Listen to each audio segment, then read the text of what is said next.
আল্লাহ রাসূল বলেছেন মহিলাদের জন্য 4টা কাজ করলে জান্নাতে যাওয়া সোজা। কয়টা কাজ?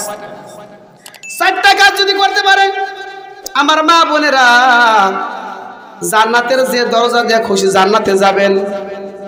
পুরুষের কাঁধে অনেক বোঝা, পুরুষের কামাই রোজগার করতে হবে সে টেনশন, পুরুষের ছেলে মেয়েকে পড়ালেখার খরচ দিতে হবে টেনশন, পুরুষের ছেলে মেয়েদেরকে খাবার দাবার দিতে হবে সে টেনশন, পুরুষের বাড়ি ঘর করতে হবে সে টেনশন, মেয়েগুলো বিবাহ দেওয়া লাগবে সে টেনশন, অনেক টেনশন। এরপরে কি পুরুষের নামাজ মাপ আছে? হজ ফরজ হলে মাপ আছে, যাকাত মাপ হলে ফরজ হলে কি মাপ আছে? নাই।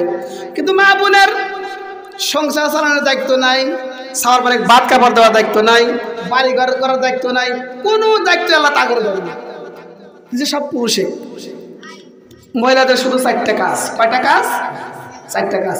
আল্লাহ রাসূল বলেন ক্বালান নবী সাল্লাল্লাহু আলাইহি ওয়াসাল্লাম আল মারআতু ইযা সাল্লাত খামসাহা ওয়া সামাত শাহরাহা ওয়া আহসানাত ফারজাহা ওয়া আতাআত বা'লাহা ফালতাদখুল মিন আইহি আবওয়াবিল জান্নাতি শাআত আও কামা ক্বালান নবী আলাইহি সালাতু ওয়াস সালাম। আল্লাহ রাসূল বলেন 4 কাজে মহিলাদের জান্নাত। 1 নাম্বার আল মারআতু ইযা সাল্লাত খামসাহা, মহিলারা 5 ওয়াক্ত নামাজ পড়বে। জোরে বলেন কয় ওয়াক্ত? 5 ওয়াক্ত নামাজ সঠিক টাইমে সঠিক নিয়মে সময় মতো পড়তে হবে। এই 1 নাম্বার। আমার মা বোনেরা একটু অলস বেশি হয়, জোহরের নামাজ পড়ে আসরের সময়, আসরের পরে মাগরিবের সময়, একটু অলস। যাক সেটাও পড়ছে, কিছু আছে তো পড়েই না। 1 নাম্বার শর্ত, যদি স্ত্রী মানুষ 5 ওয়াক্ত নামাজ ঠিক মতন আদায় করে, আল্লাহ রাসূল হাদিসের মধ্যে বলেছেন,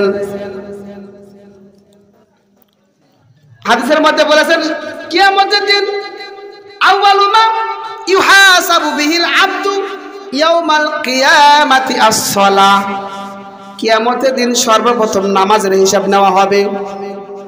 আল্লাহ যদি দেখেন 5 ওয়াক্ত নামাজ পড়েছে ঠিক মতো, তার হিসাবটা সহজ করে দিবেন। সুবহানাল্লাহ। সর্বপ্রথম নামাজের হিসাব, অন্য কোনো হিসাব নেওয়া হবে না। অন্য কোনো হিসাব পরে আগে দেখবেন নামাজ ঠিক আছে নাকি, নামাজ ঠিক, সব ঠিক। কিন্তু মহিলাদের ব্যাপারে ভিন্ন। হাদিসের মধ্যেই আছে, একটাও বানাওয়াট কথা না। মহিলাদেরকে সর্বপ্রথম হিসাব নেওয়া হবে তুমি স্বামীকে কতটুকু মেনেছো, স্বামীর কথা মতো কতটুকু চলেছো, স্বামীর কতটুকু আনুগত্য করেছো, তুমি স্বামীর হক কতটুকু আদায় করেছো, পরিপূর্ণ স্বামীর হক আদায় করছো কিনা। যদি দেখে স্বামীর হক পরিপূর্ণ আদায় করছে, তার অন্যগুলো সহজ করবে। আর যদি দেখে স্বামীর সাথে এই কথা ওই কথা বেদবি ইত্যাদি ইত্যাদি স্বামী নাপামানিত করছে, স্বামীর অনেকগুলো হক বলার এখন সময় নাই, সারা রাত বলে পুরাবে না। স্বামীর পরিমাণে যারা পরিমাণ কোনো মহিলা যদি আঘাত দেয়, স্বামীর দিকে যদি বড় নজরে তাকায়, ওর জন্য জান্নাত হারাম হয়ে যায়। স্বামী আর অনেক আছে, অত বলতেছি না। মহিলাদের ব্যাপারে প্রথম হিসাব হবে স্বামীর হক কতটুকু আদায় করছে, আর পুরুষদের ব্যাপারে সর্বপ্রথম হিসাব হবে নামাজের। তাদেরও হবে স্বামীর হকের পরে নামাজের হিসাব নেওয়া হবে।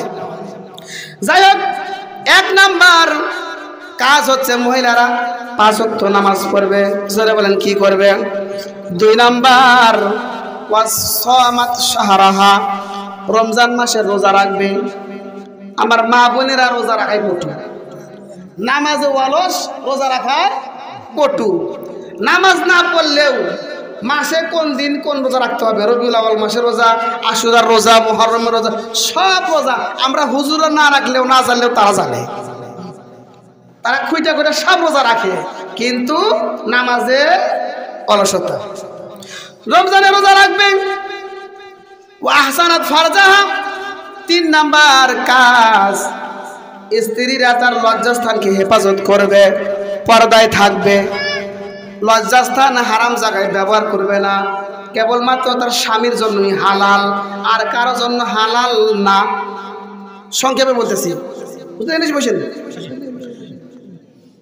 শেষ করে দেবো। 3 নাম্বার, 1 নাম্বারে বললাম নামাজ, 2 নাম্বারে রমজান মাসের রোজা, 3 নাম্বারে লজ্জাস্থান হেফাজত করা, 4 নাম্বার বালাহা, 4 নাম্বারে স্বামীর আনুগত্য করে চলতে হবে, স্বামীর কথা মতো চলতে হবে, স্বামী যেটা পছন্দ করে সেটাই করতে হবে, স্বামী যা বলে তাই করতে হবে, স্বামীর সাথে কোনো প্রকারের বেয়াদবি করা যাবে না, স্বামীকে কখনো ধমক দিয়ে কথা বলা যাবে না, স্বামীকে সাধ্যের বাইরে কোনো সময় কোনো কিছু দাবি করা যাবে না, স্বামীর উপরে কোনো কষ্ট আসুক, কোনো অপবাদ আসুক, এমন কোনো কাজ করা যাবে না, যে কাজ করলে স্বামীর মান হানি হবে এমন কোনো কাজ করা যাবে না।